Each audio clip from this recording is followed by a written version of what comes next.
Et si là, je m'ajoute à la diffusion, normalement, je pense que les gens m'entendent. Est-ce que là, tu m'entends bien? Non plus? Alors attends, je vais faire là, c'est bon, tu m'entends? OK, super! Magnifique, impeccable. Bon, je vais attendre encore 1 ou 2 minutes, heu,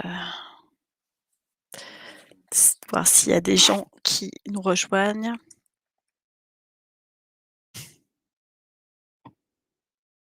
Merci pour le test, audio Studiorama.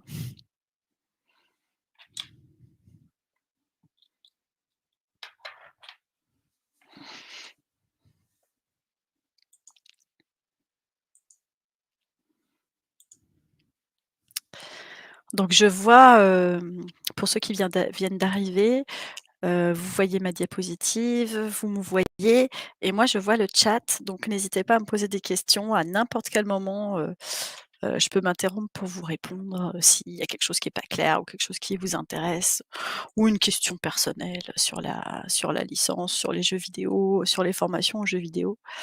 N'hésitez pas, je suis là pour ça.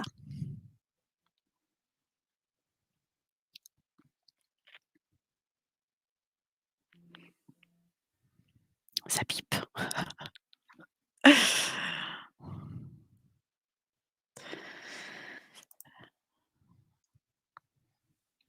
OK. Alors encore une petite minute, petite 30 secondes et on va démarrer. Impeccable. Alors du coup, je vais vous mettre mon nom dans le chat. Si vous avez d'autres questions, à l'issue de cette conférence, n'hésitez pas à me contacter. Dans un premier temps, je vais vous présenter la presse en quelques 10-20 minutes et avant de démarrer la presse, je vais d'abord répondre à la question de Romain, qui est envoyée par la modératrice. Pour savoir si le parcours jeux vidéo arrive en troisième année ou dès la première année de licence. Eh bien Romain, c'est dès la terminale, tu peux t'inscrire, passer ton bac et nous rejoindre, tout de suite à bac+1. Si, c'est vraiment ton choix, tu peux venir faire les 3 années de licence avec nous. Si tu es pas sûr de ton choix, tu peux faire une autre formation, un DUT, une licence informatique, classique et essayer de nous rejoindre en deuxième ou en troisième année, sachant qu'il y a moins de places disponibles, fatalement. Et puis sinon, eh bien, sache qu'à l'Engmin, on a tout un tas d'autres formations. On a un master que tu peux faire à partir de bac+3. On a un master spécialisé que tu peux faire avec un diplôme, bac+5, typiquement, un diplôme d'ingé ou un master, d'une autre formation et on a aussi une formation d'ingénieur que tu peux faire à partir de bac+2. Donc voilà, tu peux rejoindre l'Engmin, dès le bac ou, au niveau de ton choix. Voilà, voilà. Alors, je vais commencer, la présentation. Donc je l'ai intitulée de manière un petit peu provocante, «Une formation sans prof?» point d'interrogation, point d'exclamation, parce que vous allez voir, c'est une formation qui est un petit peu particulière. Je tiens à préciser que la licence informatique parcours jeux vidéo est la seule formation de l'Admin qui fonctionne, réellement, de manière asynchrone. Donc ce qu'on appelle asynchrone, c'est qu'en fait, vous n'avez pas un prof en salle qui, dit la même chose à tous les étudiants en même temps. Donc c'est à vous de vous former un petit peu, quand vous voulez. Mais vous allez voir que, évidemment derrière les contenus, il y a des auteurs. Donc cette présentation, je l'ai faite de manière très binaire, hein. C'est, 1 les profs c'est nul, 2 les profs c'est top et puis je vous laisserai vous faire votre propre opinion sur la question. Donc ce qu'il faut savoir, comme je vous disais, c'est que la licence informatique, parcours jeux vidéo, c'est une des 4 formations du CNAM Engmin. Nous, c'est un bac+3, donc comme demandait Romain, on le fait en 3 ans. En tout, il y a 1 500 heures de formation, donc en moyenne 500 heures par an, mais sur la deuxième et la troisième année, en fait, c'est un petit peu moins, c'est plutôt 450 heures. Sur les 300, il y a quelques semaines à Angoulême, donc il y a une dizaine de semaines au début du contrat et ensuite, c'est seulement 2 semaines par an.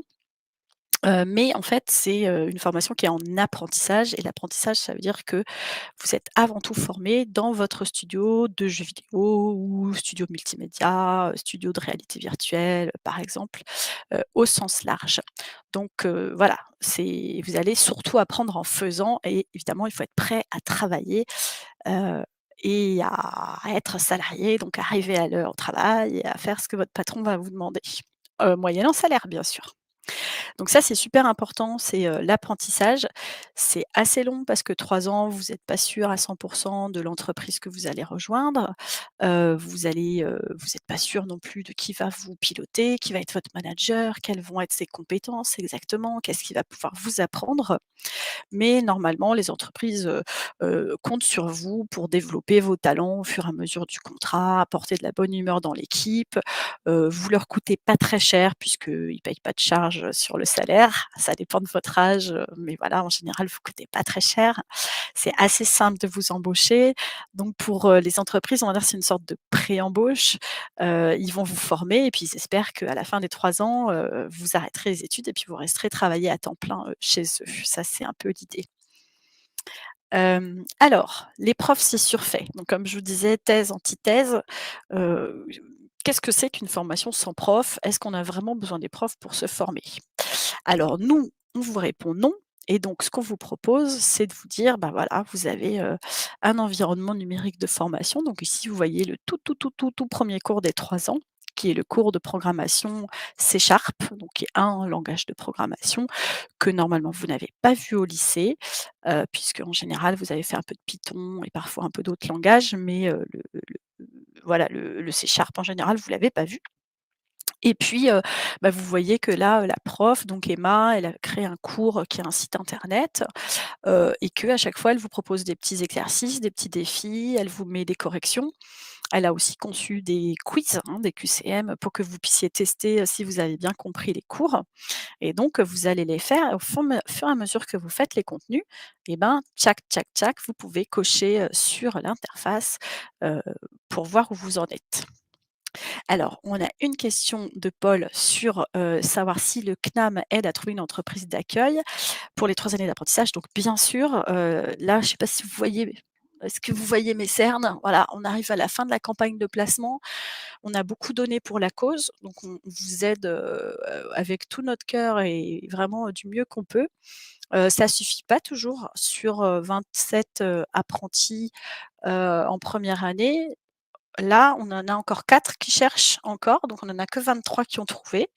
Voilà, après il faut savoir que vous sortez de terminale, c'est pas garanti 100 que vous trouviez, une entreprise et puis ça dépend de vous, de la manière dont vous allez faire votre CV, dont vous allez démarcher. Il faut pas hésiter à passer, un mi-temps pour trouver une entreprise, donc si vous y prenez à la dernière minute, c'est plus dur. Si vous avez rien à montrer, c'est plus dur. Si vous êtes pas très bon techniquement, c'est plus dur. Enfin bref, il y a tout un tas de raisons qui peuvent faire que vous avez du mal à trouver. Mais en tout cas, oui, on vous aide de notre mieux et notamment à faire un bon CV, à faire un bon portfolio, à faire des exercices. Je pourrais vous en reparler après si vous voulez. Malgré ça, c'est pas garanti 100 que vous trouviez, mais vous pouvez toujours revenir en deuxième année, revenir une deuxième année, voilà, ça c'est tout à fait possible. Donc une fois que vous vous êtes formé en autonomie sur les cours, eh bien, vous pouvez, voilà, comme vous voyez ici, sur le cours de game design, level design, regardez où vous en êtes. Donc là, par exemple, bah, vous voyez qu'il y a des étudiants qui ont quasiment fait, 100 ou ils sont à 67 des cours au moment où j'ai fait la capture d'écran. Puis, bah, vous en avez d'autres, ils ont même pas ouvert le cours. Donc ça, voilà, c'est à vous de vous organiser, de vous débrouiller pour faire, le cours, de la meilleure manière possible. Ce qui vous permet de travailler à votre rythme. Là, vous avez un autre cours où, par exemple, vous avez quand même une vidéo et ça, c'est un des profs qui a conçu les cours qui vous a fait, une présentation où il dit: «Bah, voilà ce que vous allez voir dans ce cours, voilà ce que je voulais vous déclarer comme intention». Donc vous pouvez avoir des échanges ponctuels, avec des profs, mais ça a rien à voir avec le fait d'avoir quelqu'un, en cours, 100 du temps. Alors il y a une question de Samuel, qui demande si c'est utile de chercher dès maintenant une entreprise. Eh ben oui, Parce qu'en fait, même si, tu réussis le concours de recrutement, ça te garantit pas de trouver une entreprise et plus tu es, au clair, sur le type d'entreprise où tu veux aller, plus tu as développé ton réseau, plus ta page LinkedIn est prête et ben, plus ça sera facile pour toi de trouver si on t'accepte dans la formation. Donc, personne t'embauchera avant que tu sois officiellement recruté dans la formation. Par contre, tu auras préparé le terrain et quand nous, en mai, on te dit: «C'est bon, on te prend», hop, tu as plus qu'à, aller signer ton contrat. Donc c'est tout à fait, une bonne idée, de commencer à se renseigner, à cibler des entreprises, voir différents secteurs, avant d'être embauché. Ici, par exemple, ce que je vous montre, c'est, une manière dont les étudiants, débriefent les cours, réfléchissent entre eux, proposent des améliorations sur les contenus. Donc là, par exemple, vous avez des étudiants sur, la programmation orientée objet, qui partagent leurs avis. Ils sont pas toujours d'accord à 100. Est-ce que les notes sont justes? Est-ce qu'ils sont bien notés les uns les autres? Est-ce que, ils ont bien travaillé en groupe? Est-ce que la structure des cours était, précise pour eux? Donc, l'avantage d'avoir des cours comme ça en distanciel, c'est que, les étudiants peuvent être dans une grande mesure partie prenante du processus et de la création du cours lui-même. Peuvent proposer des contenus et cetera. Donc, comme je disais, c'est une formation en apprentissage. Donc, vous travaillez dans votre studio, dans votre entreprise, donc 75-80 du temps. Du coup, c'est vachement plus facile pour trouver une entreprise parce que, vous êtes à 4/5 du temps, vous êtes chez eux et quand vous vous formez en distanciel, donc vous n'avez pas besoin d'avoir 2 apparts et cetera. Il faut quand même revenir à Angoulême 2 fois une semaine par an, pour me voir, sinon je vous oublie et puis pour vous voir entre vous, mais il y aura pas de prof en salle, hein. Jamais et vous aurez de prof en salle. Vous aurez juste les animateurs, pédagogiques et les camarades. Donc ça aide aussi, à trouver une entreprise. Donc aujourd'hui, on a déjà pas mal d'entreprises. Alors il y a pas tous les logos, mais on a beaucoup d'entreprises qui font confiance et du coup, bah, il y a des entreprises dans lesquelles les jeunes sont très heureux, ils apprennent bien. Il y en a, dans lesquelles ils sont peut-être un peu moins heureux, mais ils apprennent bien aussi. Donc voilà, ça dépend des entreprises et là, toutes ces entreprises-là ont embauché un, 2, plusieurs apprentis, pour, des missions programmation, gameplay en général, mais il peut y avoir aussi un petit peu d'assurance qualité, il peut y avoir un petit peu de game design, un petit peu de level design, un petit peu de narrative design, voire un peu de 3D ou de programmation, artistique, type tech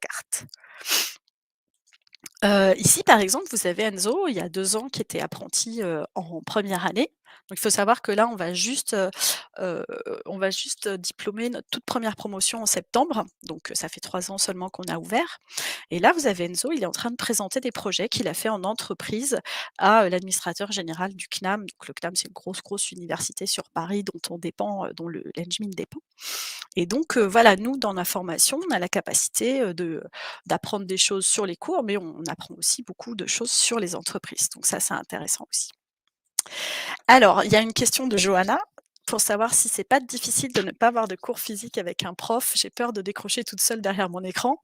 Eh ben, écoute, Johanna, c'est une excellente transition qu'on va faire bientôt, pour répondre à ta question. Donc d'abord, je voulais finir sur les avantages. Alors je ne sais pas si vous voyez bien parce que là, du coup, je me rends compte que, mon noir sur fond rouge passe très, très mal en streaming. Une grosse erreur, donc je vais vous le lire. Mais ça, c'est, une enquête que j'avais faite auprès des apprentis de première année et en fait, j'avais classé, leur vision, suivant qu'ils étaient contents de ne pas avoir de prof ou qu'au contraire, ça leur manquait. Donc là, vous avez que la partie de gauche, à savoir on est content de ne pas avoir de prof. Donc vous pouvez lire les commentaires, hein. Il y en a qui étaient super contents d'apprendre par eux-mêmes parce qu'ils disaient qu'en cherchant, bah, ils apprenaient mieux, ils fixaient mieux les apprentissages et puis, c'est eux qui choisissaient les compétences qu'ils voulaient développer. Je vous cite: «J'en avais ras le cul d'être derrière une chaise et d'écouter quelqu'un». Donc voilà, c'est une des principales motivations pour lesquelles, les étudiants sont contents de venir dans notre formation, c'est qu'ils ont envie d'apprendre par eux-mêmes. Ils ont envie d'apprendre à leur rythme, donc investir plus ou moins, suivant les cours, en fonction des contenus qui les intéressent, gérer les pauses, fractionner la journée comme ils veulent, être dans un environnement qui leur convient, tenir compte de leur état, s'ils sont, parfois plus actifs certaines semaines que d'autres et aussi parfois au boulot, bah, il y a certaines semaines où il y a plus de travail et du coup on a plus de mal à faire les cours et des semaines qui sont plus calmes sur lesquelles, bah, là on peut s'investir plus sur les cours. Et puis, on peut aussi choisir ses sujets quand on a une formation comme ça qui est un petit peu individualisée. Alors c'est pas complètement individualisé, mais c'est un peu individualisé. Bah, ça permet aux jeunes, de choisir, de creuser certains sujets qui sont peut-être plus utiles pour leur entreprise, hem et puis de partager des centres d'intérêt. Voilà, c'était pas très lisible, mais j'en ai fini pour les avantages, d'une formation, sans prof. Passons maintenant pour répondre à Johanna aux inconvénients. Les profs, c'est magique et surtout, j'ai envie de dire, ça peut manquer et ça peut manquer à des gens et ça peut manquer dans certains cas. Alors déjà pour dire que, c'est une formation sans prof, c'est une formation sans prof, mais en fait, tous les cours ont été conçus par des profs, donc c'est des auteurs de cours. Vous les voyez pas en live ou très, très peu, juste pour des échanges questions-réponses. Mais, il y a bien des êtres humains qui, sont des profs expérimentés qui ont conçu les cours. Donc là, vous avez, notre directeur, Axel Buendia et puis, notre ancien directeur Stéphane Nadkin qui ont piloté le projet et puis vous voyez, bon j'ai pas les photos de tout le monde, mais vous avez tout un grand nombre de profs, dont des profs du master JMIN et puis des professionnels en exercice et des profs d'autres universités, des anciens élèves du master qui ont conçu les cours et qui ont fait de leur mieux pour donner des activités un peu fun, liées aux jeux vidéo, mais qui soient quand même une licence informatique générale. Je requitte le mode plein écran pour être sûre que je dépasse pas le timing. Donc du coup, bah, tous ces gens, sont réunis, puis ils ont créé des contenus, puis ils ont essayé de s'imbriquer un peu entre eux, donc entre les moteurs de jeu, des bases de sound design, des bases de 3D et puis tout ce qui concerne vraiment une licence informatique, architecture des machines, système d'exploitation. Ils se sont dit: «Bon, bah, avec tous ces cours-là, normalement en première année, ils devraient arriver à faire un, jeu en 3D avec Unity». Heu et puis ils ont donné le thème du lancer d'objets pour que ça soit un petit peu plus, original que, juste, des FPS, ou des shooters où on se tire dessus tout le temps. Donc là, on a bien, des profs qui ont créé tous ces cours et puis, ce que je voulais vous dire aussi, c'est que, bah, je sais pas pour répondre à Johanna, mais ça fait beaucoup de contenu.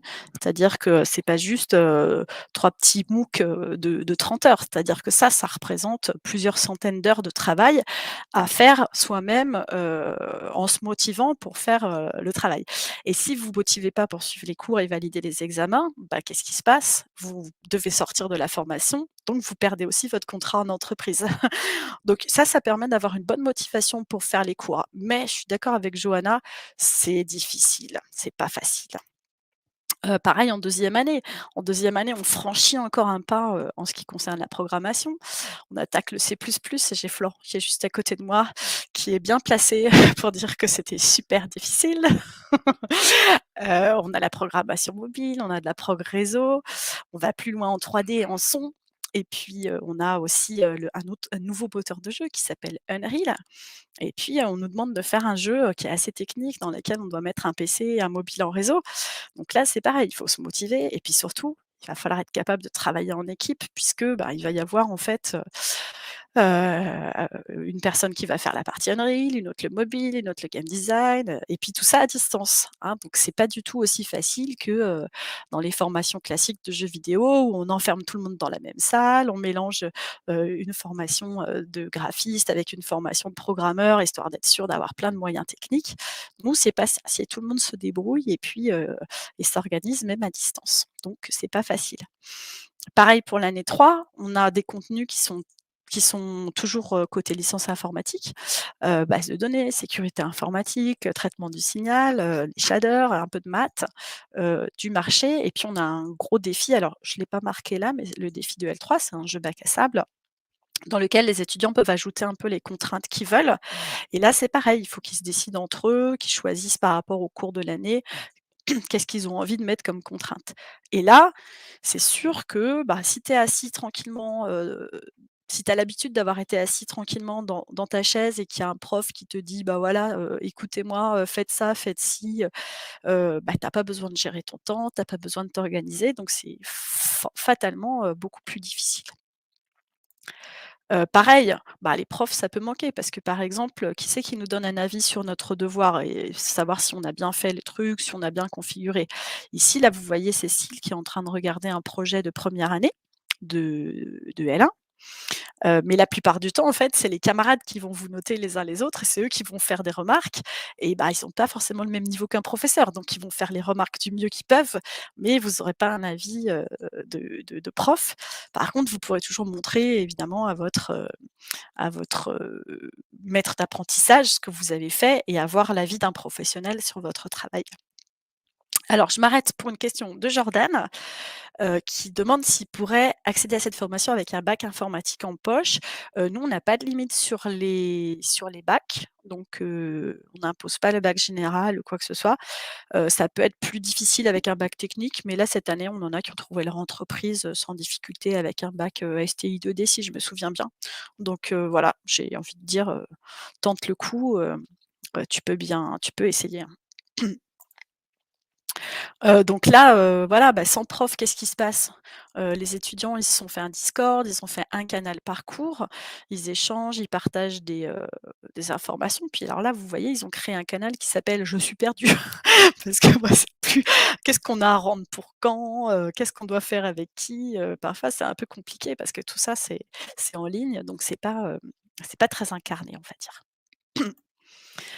Donc voilà, en résumé, pour les difficultés que certains étudiants travaillent, c'est de dire alors je vais grossir aussi parce que j'imagine que pour vous c'est tout aussi illisible que la première.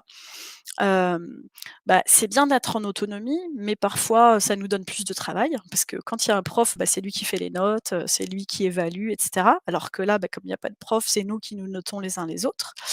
Donc on va perdre du temps à faire ça, puis on va perdre du temps, à chercher les infos. Mais en même temps, comme je vous ai dit tout à l'heure, bah, en même temps, on apprend beaucoup, hein et on apprend aussi en regardant les travails de ses camarades et après, c'est vrai qu'on peut se sentir seul puisqu'on est asynchrone, ben, tu es derrière ton ordi, donc il faut poser des questions sur le Discord si tu as un problème, mais si tu poses pas de questions, si tu restes tout seul dans ton coin, bah, c'est sûr que ça tu peux te sentir, un peu perdu et trouver ça difficile.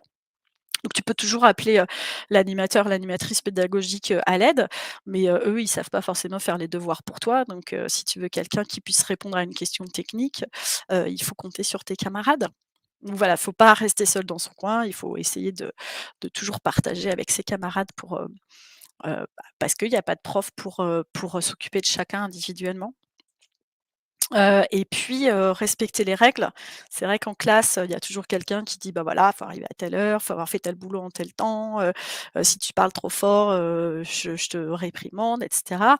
Là, bah, on va dire, on est quand même massivement en autonomie, hem, donc bah, il faut se pousser, il faut se motiver, faut réguler la parole soi-même, il faut, amener les uns et les autres à se poser des questions, donc c'est très, très responsabilisant.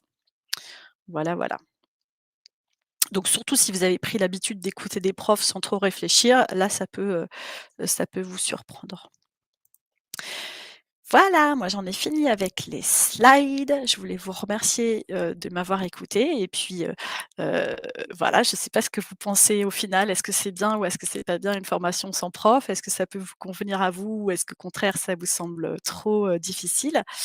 Mais, je vous donne, les liens de, la licence et puis vous pouvez aller discuter, dans le salon, avec les personnes, voilà. Hop, je vous ai mis le lien dans le chat et puis vous pouvez discuter. Donc il y a Eric, il y a des étudiants qui sont, sur les salons, donc faut pas hésiter à leur poser des questions en plus et puis, bah, moi je peux rester encore, quelques minutes, si vous avez des questions précises, soit sur le concours d'entrée, soit sur les cours, soit sur l'organisation, vous n'hésitez pas. Alors, pour répondre à Jordan sur le financement de la formation, donc comme j'expliquais au début, c'est une formation qui est en apprentissage. Donc l'apprentissage, c'est une loi qui permet à des jeunes de moins de 30 ans, donc c'est obligatoirement moins de 30 ans, sauf handicap, sauf, sportif de haut niveau, heu, donc moins de 30 ans, d'avoir un contrat de travail. Donc la formation va être intégralement prise en charge par, les financements des entreprises.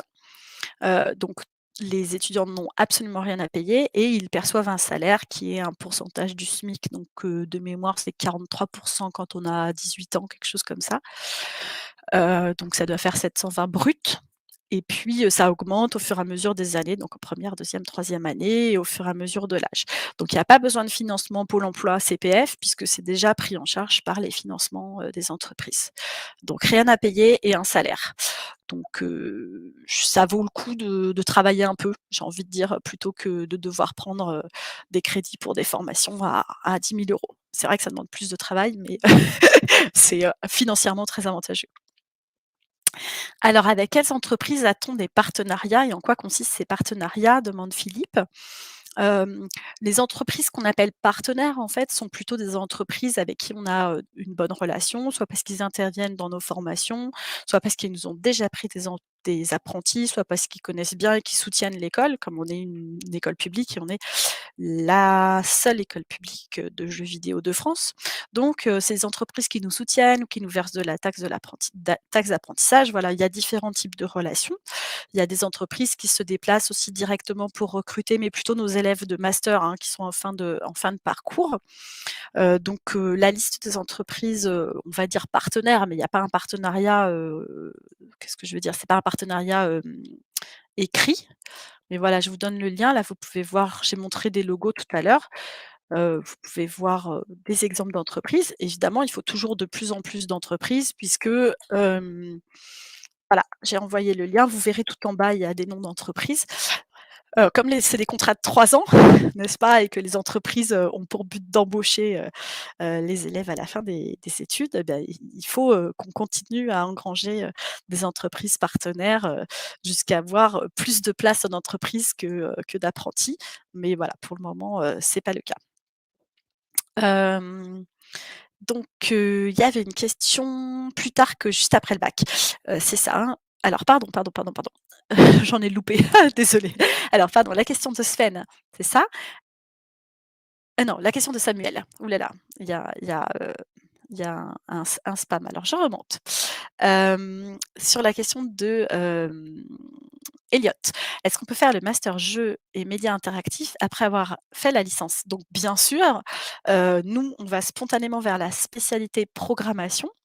Donc il y a 12 places dans l'aspect programmation. Elles ne seront pas réservées uniquement à des élèves sortant de la licence informatique, mais évidemment, c'est tout à fait possible de continuer en master. On a peut-être certains apprentis qui vont vouloir aller dans d'autres sections comme game design ou conduite de projet. Il faut savoir qu'à l'entrée en master, il y a un concours et que tous les élèves, y compris les élèves de la licence de l'Engmin, doivent passer le concours pour des raisons d'équité entre les candidats. Donc, évidemment, on verra cette année puisque la première promotion va sortir. Il y en a sûrement qui vont vouloir continuer vers le master et bah, on espère, enfin, en tout cas, moi, j'espère qu'ils seront admis en master et qu'ils seront, assez bons pour, rentrer en master. Donc, après, il y a tout un tas d'autres formations. Comme nous, c'est une licence générale en informatique, on peut faire une poursuite d'études, dans plein d'autres, formations, et notamment dans notre formation d'ingénieur. Donc, pour répondre, alors est-ce qu'il est possible, demande Samuel, d'intégrer la formation plus tard que juste après le bac? Oui, absolument. Alors nous, on a beaucoup de profils qui sont en réorientation, notamment après DUT. Hem, donc, c'est tout à fait possible. Alors dans certains cas, suivant votre profil, vous pouvez tenter de rentrer directement en L2 ou en L3. Et puis, on a, au CNAM une procédure de validation des acquis personnels et professionnels. Alors il faut, faire le dossier, mais qui peuvent vous permettre de rentrer en faisant valider, vos acquis professionnels. Donc après, c'est le jury qui regardera si, en fonction de votre niveau académique d'entrée et vos expériences professionnelles, vous pouvez rentrer qu'en première année ou en deuxième année ou en troisième année, voilà. Ça, c'est possible, c'est à étudier en fonction de on a des réorientations, voilà, on a des jeunes qui ont déjà 30 ans, hein. Alors, est-ce qu'il y a un âge minimum? Demande Sven. Alors, on a déjà pris des mineurs, on en a dans chaque année, 16 ans évidemment étant le minimum, puisqu'il faut pouvoir travailler, hein, donc on peut pas, à moins de 16 ans. On a, bon, il faut être vraiment autonome et voilà, une fois de plus, c'est un choix qui doit se faire aussi en accord avec la famille, hein. Mais si, vos parents et vous-même, trouvez qu'à 17 ans, vous êtes assez mature pour aller travailler, il y a pas de raison, de ne pas tenter, voilà. Après bon, faut savoir que comme nous, c'est du distanciel, on n'est pas forcément super bien organisé, pour suivre des mineurs donc là, on vous empêchera pas de venir quand même, mais on a envie que vous soyez vraiment très autonome. Et donc, depuis cette année, pour répondre à Laura, il sera possible d'intégrer la troisième année uniquement. Après, je vais pas vous mentir, là, j'ai 2 places maximum, hein, pour l'an prochain. Donc ça sera uniquement pour des personnes qui, ont bien, le niveau pour la troisième année et si vous regardez notre programme des cours là que j'ai mis, en ligne sur internet, bah, vous verrez que nous, on a fait de la programmation, programmation orientée objet, programmation réseau, du game design, du sound design, de la 3D. Donc on vous demandera pas nécessairement d'avoir fait tout ça, mais on attendra que vous ayez quand même un niveau suffisant pour, rejoindre des équipes en troisième année et sans être complètement largué, de façon à être sûr que vous réussissiez votre troisième année, bien sûr. Alors, on n'a aucune formation, Laura, en full distanciel. Notre formation implique 2 fois une semaine par an en présentiel et à ma connaissance, aucun management n'a aucune formation full distanciel. Voilà. Alors nous, c'est vraiment une toute petite part de présentiel, hein, quand même. Voilà, voilà. Oh, j'ai réussi à répondre à toutes les questions avant 16h30 et mais voilà, c'est déjà, l'heure de terminer. Donc si vous avez d'autres questions, bah, vous n'hésitez pas, vous pouvez me retrouver sur le salon, de Studirama, en direct. Merci à tous pour votre écoute et puis, je vais arrêter la diffusion. À bientôt, si vous recrutez, bonne chance à vous et bon courage.